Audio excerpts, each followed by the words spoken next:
Trading yoki logistika. Men qaysi birini tanlagan bo'lardim? Keling, shularni hozir afzallik va kamchiliklariga qarab tanlab ko'ramiz.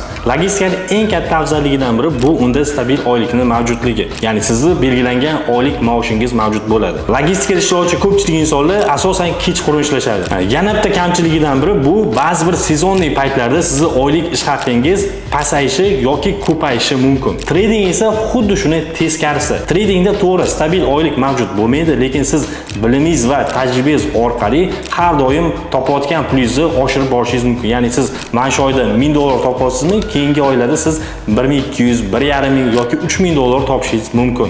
Yana bitta tradingning eng katta afzalligidan biri bu xohlagan joyda va xohlagan paytda trade qilish imkoniyatining mavjudligi. Xohlasangiz uyingizda yoki ko'chada, mashinaning ichida yoki plyajda siz trade qilib daromad olishingiz mumkin. Shuning uchun men tradingni tanlaganman. Siz qaysi sohani tanlagan bo'lardingiz? Izohlarda yozib qoldiring.